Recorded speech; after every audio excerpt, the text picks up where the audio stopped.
Do you suffer from debilitating migraines? You know, that throbbing pain in the front or side of your head that's so severe you're unable to work or do anything other than retreat into a dark and quiet room?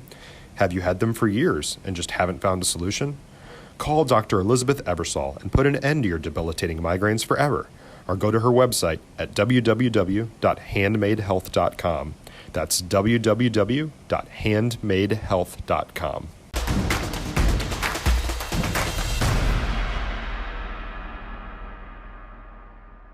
FridayNightGlory.com, Parker Turley here with head Lamar coach Billy Skinner. Went to school at Lamar in the early 2000s. How's it feel to be back where you went to high school at? It's a surreal feeling. Feel very lucky to be here. Feel very blessed to be here. This is my home. This is my community. And so to be back with our kids and to be back here is it's amazing. And I know it's a big job, and it's not lost on me, I can tell you that. So you were here from 2010 to 2019, and you come back after being head coach at MacArthur. What was your first reaction when you heard the job open up at Lamar? Was it kind of like, oh, I'm interested right away, or were you a little hesitant because you just got the head coaching job at MacArthur? Was very hesitant. I mean, obviously it's home, and you hear it opening up, and I'd be lying if I said there wasn't that intrigue there to start. But I felt like we were doing something very special there at MacArthur, building with those kids, building in the community. And so it was just an interesting time. So coming back to Lamar now, what are kind of some of the wisdom that you're going to instill within the kids about character and what it takes to be not just a great football player, but a leader? So that is a huge part of our program, and I'll be honest with you, that's something that I got from working with Laban DeLay.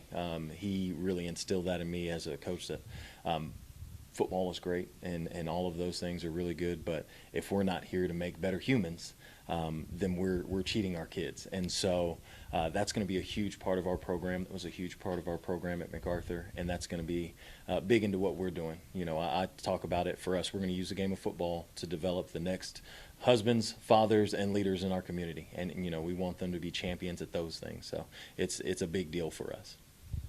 And you have some former players as well that have come with you to coach here. Do you think that kind of helps talk about the roots of Lamar football and kind of the history, teaching kids, there were people before you, and, you have to carry on what Lamar is about? For sure. It's a special place, and anybody who's been here in any capacity, whether it's a player, whether it's a coach, they know what that tradition entails. They know what it's about. They know what it was like playing for Coach Peach, and they know what it was about just walking these hallways. And so I like to bring people back and bring people around who understand the tradition here. So for sure.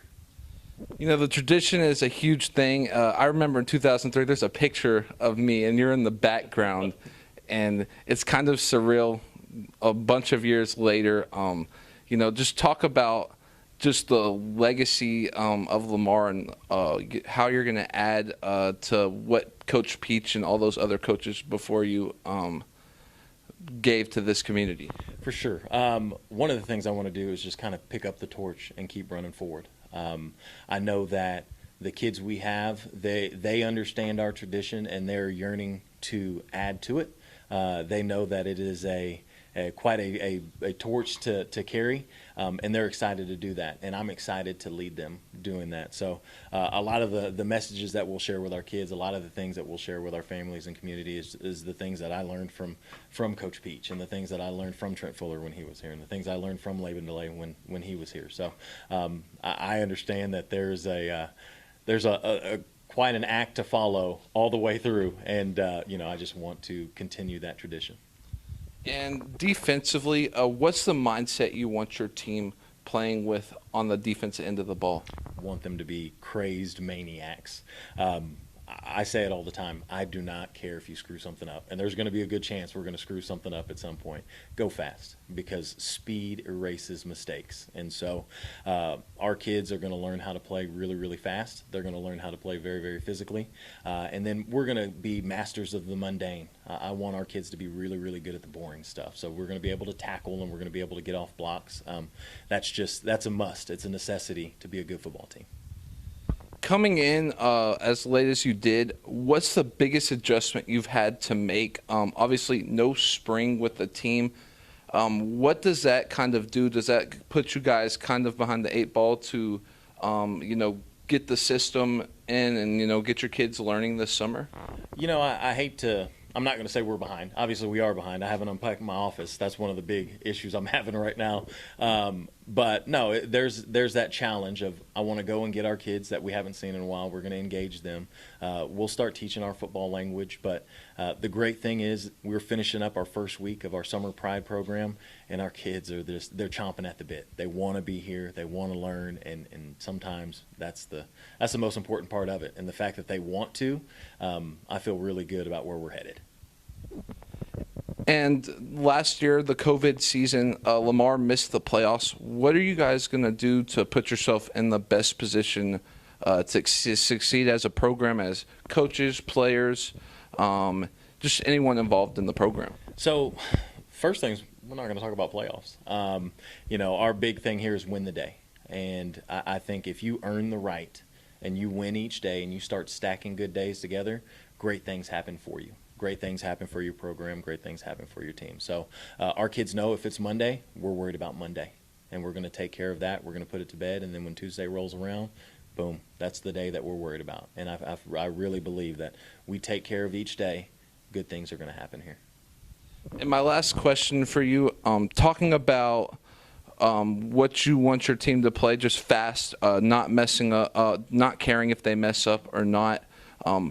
How do you kind of keep kids positive throughout adversity, and kind of try to teach them how to fight through adversity? Example. Be the example. Be the model. I can't tell a kid, you've got to keep your head whenever something bad happens, and then a ref makes a call that I don't agree with, and I just lose my mind and throw my hat and do those things. Well, the kids are going to be watching us handle that adversity. So I try to be very conscious of those moments. I try to be very conscious of whenever I'm facing adversity, and I point that out for our kids. Here's the adversity that's being faced, and here's how we're handling it. And I think that if we model that for them, that they're going to see that, and eventually they'll soak it up. I hope so. Well, thank you, Coach, for giving me some time. I appreciate you taking time out of your day. Thank you. I appreciate it. FridayNightGlory.com, Parker Turley.